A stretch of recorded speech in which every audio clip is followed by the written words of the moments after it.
to the Baramin School, where we will be giving you a little snippet today of our teachings that we call the Baramin of the Week. We will have this little section, try to have it every week. And the first question that you might have is, what on earth is a Baramin? And our school's name is also Baramin. And it actually derives from a word that the entire word doesn't exist in Hebrew, but it's made up of two Hebrew words called bara, meaning create, and min, meaning kind or species. So it's created kind.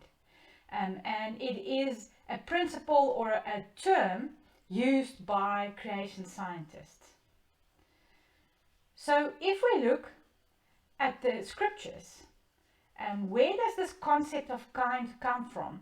In Genesis 1 verse 25 we see that God made beasts of the earth according to its kind, cattle according to its kind, and everything that creeps on the earth according to its kind. And God saw that it was good. So that's where the principle of kind comes in. And then a little bit further on in the text in Genesis we see, and of every living thing of all flesh you shall bring 2 of every sort into the ark, to keep them alive with you. They shall be male and female, of the birds after their kind, of animals after their kind, and of every creeping thing of the earth after its kind. 2 of every kind will come to you to keep them alive. So this was the command that the Lord gave Noah when he gathered all the animals together to get onto the ark, because he actually brought about a global flood across all over the world. And this is something that a lot of scientists obviously don't believe, but we are going to have many discussions on this, because there's actually ample evidence that this actually happened.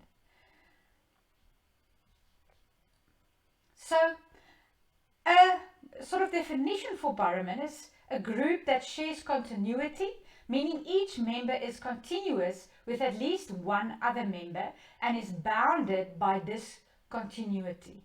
So what this means, if we look at the standard evolutionary model, okay, we see that there's no kind of genetic limitations.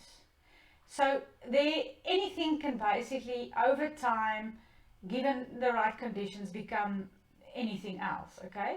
So, the fish can become anything of this, and there's a common ancestor. With a biblical model, we believe that there's boundaries, okay? So we've got the dogs and the wolves kind of in this group, and there's genetic limitations. So even though we do believe there's processes such as natural selection, mutations and all of that taking place, this animal cannot become a horse, okay? So we believe that there is created kinds, that God created kinds with genetic limits. So if we, for example, look at a bison and a buffalo, these two are closely related. They within the Bovidae, and they in the same family, and so they most likely came from the same kind that was on Noah's Ark. So their ancestors were on Noah's Ark, and the same with the feline groups, like a lion and a tiger. The two of them, are genetically closely related, and they came from the same kind.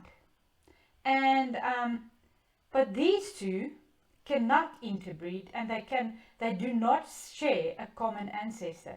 Neither do these two. So that is basically where creation science differs from evolutionists.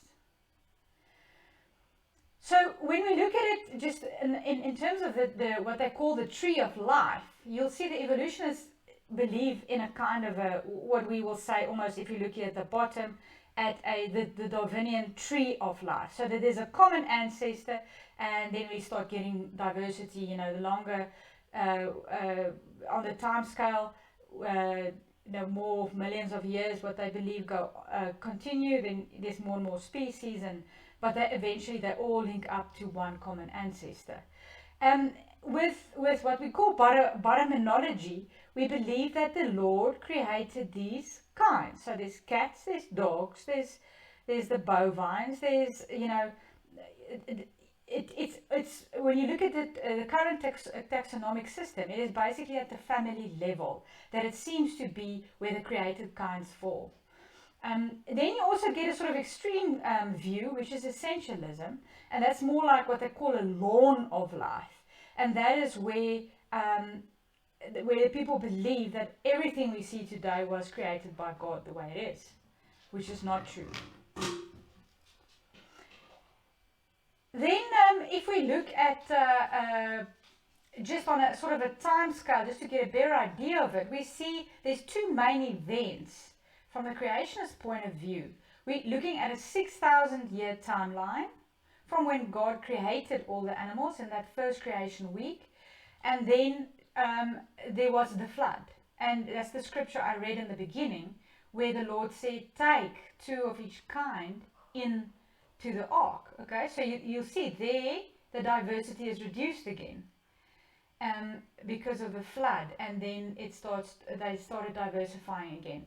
So a lot of people criticize this and says it's impossible in 4,500 years, but we will show you that there's really nice research that is not being acknowledged from the creation science side that show that it's very possible. Given the right diversity and variation in different alleles, you can explain from within a 4,500 year timeline the diversity of life that we currently see from the original created kinds. And again, then with evolution, they believe that it literally started with a few cells and then one common ancestor, and then everything came from that, including us as well. So basically, there's two different concepts that we talk about to sort of distinguish between evolution and creation science. Evolutionists believe in what we call a macroevolution. That means, for example, this lizard can become, according to them, giving enough time and certain environmental pressures, it will become that bird. Okay, and we believe that in macroevolution, that macroevolution is not possible, but that there's microevolution. So there is processes like mutations, like natural selection that takes place, where there's natural variation, and some environments will favor certain types of animals, certain types of color or sizes, so that you will get small lizards and you will get bigger lizards. Exactly what Darwin actually initially saw on the Galapagos Islands with the finches. So he saw them with different beaks and different sizes and different colors and everything. So that's all possible, and that is through the process of natural selection.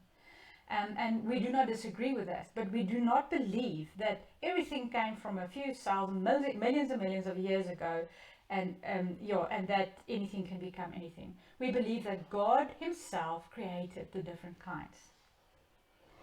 You also see this commonly in evolution-based textbooks, and typically one of the arguments they say, for example, if you look at the forelimbs of many of the different animals, you'll see it's exactly the same, but that's an assumption that you make. It could simply be there could be another explanation for that. So we're looking actually at the same evidence. We're looking at the fossil records. We're not denying the fact that there was dinosaurs. Yes, there was dinosaurs. There were dinosaurs. But we're looking at through a different lens. Okay, we're looking at from a creation point of view through the lens of the Bible and through what God said, and the evolutionists look through it from the theory that developed from Darwin's days. And when we look at a picture like this from a creation science point of view, we don't necessarily say, okay, now all these animals must be related and have a common ancestor. No. We simply say they've got a common designer. And that's kind of what it's all about. Thank you very much for listening.